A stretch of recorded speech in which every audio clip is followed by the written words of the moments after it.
بسم اللہ الرحمن الرحیم۔ السلام علیکم ورحمۃ اللہ وبرکاتہ۔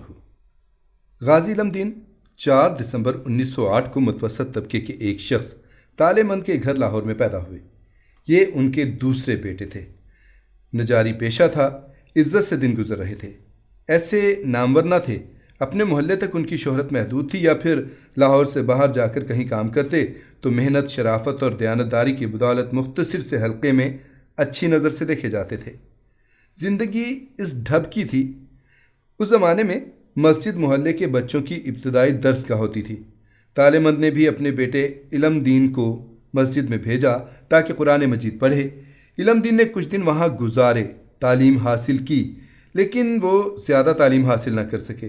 قدرت کا کوئی راز تھا، ان سے ایسا کام لیا جانا تھا جو عمل کی دنیا میں تعلیم سے بڑھ کر تھا، بلکہ تعلیم کا مقصود تھا۔ ان میں من جانب اللہ یعنی اللہ کی طرف سے ایسا جوہر مخفی تھا جس کی بچے کو خبر نہ تھی، لیکن اس جوہر نے آگے چل کر وہ کام کر دکھایا جس سے انہیں تب و تاب جاودانہ میسر آئی۔ اس کام کا کوئی بدل نہ تھا۔ تالے مند کے 2 بیٹے تھے، محمد دین اور علم دین۔ دونوں میں بڑا پیار تھا۔ علم دین والد کے ساتھ بھی باہر جاتا تو محمد دین کو قلق ہوتا۔ ایک دفعہ محمد دین نے علم دین کے بارے میں ایک پریشان کن خواب دیکھا کہ علم دین زخمی ہے۔ محمد دین بے چین ہوا اور چھوٹے بھائی کی خیریت معلوم کرنے سیالکوٹ پہنچا۔ دونوں بھائیوں کی محبت کا یہ عالم تھا کہ جب محمد دین اپنے والد کے ٹھکانے پر پہنچا تو علم دین 4 پائی پر بیٹھا ہوا تھا۔ بھائی کو دیکھتے علم دین اچھل پڑا۔ شدت جذبات سے دونوں بھائی بغلگیر ہو گئے۔ محمد دین نے دیکھا کہ علم دین واقعی زخمی ہے۔ ہاتھ پر پٹی بندھی ہوئی ہے، ہاتھ پر شیشہ لگا تھا، لیکن زخم گہرا نہیں تھا۔ اگلے دن محمد دین واپس لاہور آ گئے۔ علم دین نے بچپن میں بعض ایسے واقعات دیکھے جن کے نقوش ان کے دماغ پر ثبت ہوئے اور ان کی کردار سازی میں کام آئے۔ علم دین 1 سال تک والد کے ساتھ کوہاٹ میں رہے۔ یہ علاقہ غیور اور بہادر پٹھانوں کا ہے۔ پٹھانوں کا یہ وصف ہے کہ جو ان سے نیکی کرے وہ اسے بھلاتے نہیں، یاد رکھتے ہیں۔ بڑے مخیر طبع اور تواضع کرنے والے لوگ ہیں۔ محسن کو قرار واقعی صلہ دیتے ہیں، جان تک نثار کر دیتے ہیں۔ علم دین کے والد نے کوہاٹ جا کر رہنے کے لیے مکان کرائے پر لیا جس کا مالک اکبر خان نامی پٹھان تھا۔ تالے مند ایک دن کام میں مصروف تھے کہ کسی نے آ کر بتایا کہ ان کے مالک مکان اکبر خان کا بھائی سے جھگڑا ہو گیا۔ اس کا بھائی شدید زخمی ہو گیا ہے اور اس کی رپورٹ پر پولیس نے اکبر خان کو گرفتار کر لیا ہے۔ اکبر خان کی گرفتاری کی خبر سنتے ہی تالے مند نے کام چھوڑا اور اکبر خان کی مدد پر جانے کو تیار ہو گئے۔ تالے مند کے ایک ساتھی روشن خان نے حیرانی سے پوچھا، تالے مند، تمہاری اکبر خان کے ساتھ کوئی رشتہ داری ہے جو یوں کام چھوڑ کر جا رہے ہو؟ تالے مند نے کہا، میں اس کا کرایہ دار ہوں، وہ میرا محسن ہے۔ اگر خوشی کے وقت وہ مجھے نہیں بھول سکتا تو پھر میں مصیبت کی گھڑی میں اس کی خیر خبر نہیں لے سکتا۔ روشن خان اور تالے مند دونوں ساتھ چل پڑے اور دونوں کی کوشش سے اکبر خان پولیس کی گرفت سے چھوٹ گیا۔ اس واقعے کا اکبر خان پر بے حد اثر ہوا کہ تالے مند کی ضد اور اس کے اصرار کے باوجود اکبر خان نے 1 سال تک اس سے کرایہ وصول نہیں کیا۔ جب تالے مند واپس لاہور آئے تو اکبر خان نے پیار کی نشانی کے طور پر باپ بیٹے کو 1 چادر بھی دی۔ جب ہندو مصنف راج پال نے نبی کریم صلی اللہ علیہ وآلہ وسلم کی شان میں گستاخی کرتے ہوئے رنگیلا رسول نامی کتاب لکھی تو اس کی اشاعت سے مسلمانوں میں غم و غصے کی لہر دوڑ گئی۔ ہر مسلمان کے دل میں ناموس رسالت صلی اللہ علیہ وآلہ وسلم پر قربان ہونے کی امنگ بھر گئی۔ انگریزوں نے مسلمانوں کے جذبات کے پیش نظر راج پال کے خلاف مقدمہ دائر کیا، لیکن عدالت نے اسے بری کر دیا۔ غازی علم دین ان تمام حالات سے بے خبر تھے۔ ایک روز حسب معمول کام پر گئے ہوئے تھے۔ غروب آفتاب کے بعد گھر واپس جا رہے تھے تو دلی دروازے پر لوگوں کا ہجوم دیکھا۔ ایک جوان کو تقریر کرتے دیکھا تو رکے۔ کچھ دیر کھڑے سنتے رہے، لیکن کوئی بات پلے نہ پڑی تو قریب کھڑے ایک صاحب سے انہوں نے دریافت کیا کہ کیا مسئلہ کیا ہے؟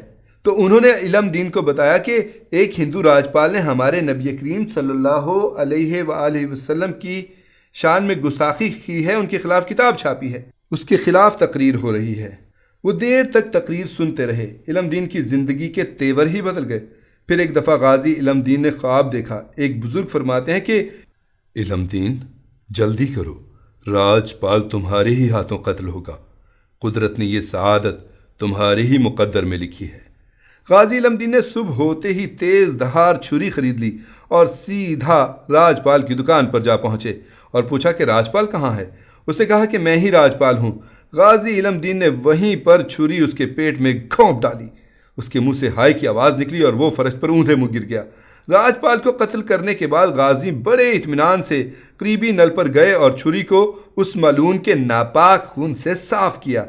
ابھی پانی پینے ہی والے تھے کہ ایک شور ان کے کانوں میں پڑا، راجپال قتل ہو گیا، راجپال قتل ہو گیا، قاتل کو پکڑو، جانے نہ پائے۔ شور مچانے والے سب ہندو تھے، ان کے ہاتھوں میں برچھیاں اور لاٹھیاں تھیں، لیکن وہ سب غازی کے قریب آ کر خود بخود رک گئے۔ یہ صورتحال دیکھ کر غازی علم دین مسکرا دیے۔ غازی علم دین کے والد گرامی تالے مند نے اپنے بیٹے کے اس کارنامے پر یوں مسرت کا اظہار فرمایا، اگر یہ کام میرا بیٹا نہ کر پاتا تو مجھے دکھ ہوتا۔ والدہ محترمہ نے فرمایا کہ اگر میرے 7 بیٹے ہوتے اور وہ اس طرح تحفظ ناموس رسالت کے لیے قربان ہو جاتے تو میں زیادہ خوش ہوتی۔ غازی نے خود کو پولیس کے حوالے کر دیا۔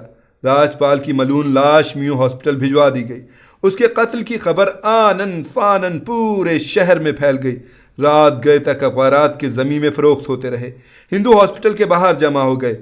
مسلمان بھی پولیس اسٹیشن کے باہر غازی علم دین کی ایک جھلک دیکھنے کے لیے بیتاب تھے۔ مسلمان اخبارات کا مطالبہ تھا کہ غازی علم دین کو رہا کر دیا جائے، کیونکہ اس نے حرمت رسول صلی اللہ علیہ وآلہ وسلم کی پاسداری کی ہے۔ غازی علم دین پر مقدمہ چلتا رہا۔ ہر عدالت نے انہیں سزائے موت کا حکم سنایا۔ علامہ اقبال اور محمد علی جناح نے انہیں بچانے کی سر توڑ کوشش کی، لیکن سزائے موت کا حکم برقرار رہا۔ ایک دفعہ کسی نے غازی علم دین سے کہا کہ تم اقبال فعل نہ کرو، تو آپ نے جواب دیا کہ تم لوگ مجھے جام شہادت سے محروم رکھنا چاہتے ہو، میں تو ہر جگہ یہ اعلان کروں گا کہ راجپال کو میں نے قتل کیا ہے۔ ایک جان کی کیا بات ہے، اگر مجھے 10 جانیں مل جائیں تو میں وہ بھی ناموس رسالت صلی اللہ علیہ وآلہ وسلم کی پاسداری پر قربان کروں گا۔ یہ قتل میرے نامہ اعمال کا اعزاز ہے اور میں اس اعزاز سے محروم ہو کر حضور اکرم صلی اللہ علیہ وآلہ وسلم کے دربار میں حاضر نہیں ہو سکتا۔ میاں والی شہر میں ایک مجذوب رہتا تھا جو کسی سے بھی بات نہیں کرتا تھا۔ جب غازی علم دین میاں والی جیل میں منتقل ہوئے، اس رات وہ مجذوب گلی کوچوں میں دوڑتا پھرتا تھا اور بلند آواز میں نعرے لگاتا تھا، لوگو تمہیں مبارک ہو، تمہارے پاس ایک عاشق رسول صلی اللہ علیہ وآلہ وسلم آ رہا ہے۔ وہ رات اس مجذوب نے یوں گزار دی، پھر غائب ہو گیا۔ جب جیل میں غازی علم دین کو پھانسی کا حکم سنایا گیا تو ان کے جسم میں مسرت کی لہر دوڑ گئی، چہرہ تمتما اٹھا اور وہ یہ شعر گنگنانے میں محو تھے، بےتاب ہو رہا ہوں فراق رسول میں، ایک دم کی زندگی بھی محبت میں ہے حرام۔ پھانسی کی سزا سننے والا شخص جتنا بھی دلیر ہو، پھانسی کی سزا کا اعلان ہو جائے تو اس کا وزن ضرور گھٹتا ہے، بڑھتا نہیں۔ لیکن عاشق رسول صلی اللہ علیہ وآلہ وسلم غازی علم دین کا وزن 22 مئی 1929 کو 128 پاؤنڈ تھا اور شہادت کے دن ان کا وزن 140 پاؤنڈ کے قریب تھا۔ یہ دنیا کی انوکھی مثال ہے۔ 31 اکتوبر 1929 بروز جمعرات میاں والی جیل ہی میں اس مرد مجاہد کو تختہ دار پر چڑھانے کا اہتمام کر لیا گیا۔ آپ رحمۃ اللہ علیہ نے 2 نوافل ادا کیے اور بڑے اطمینان اور وقار کے ساتھ تختہ دار کی طرف بڑھے اور پھندے کو چومتے ہوئے خوشی سے زیب گلو کر لیا اور درود و سلام پڑھتے ہوئے جام شہادت نوش کر کے حیات جاوداں پا گئے۔ علامہ اقبال نے جب جنازے کی کیفیت دیکھی اور شہید کے چہرے کی زیارت سے فیضیاب ہوئے تو فرمانے لگے، اسی گلاں کردے رہے ترخانہ دا منڈا بازی لے گیا، اسی گلاں کردے رہے تے ترخانہ دا منڈا بازی لے گیا، یعنی ہم باتیں کرتے رہ گئے اور ترخان کا بیٹا ہم سے بازی لے گیا۔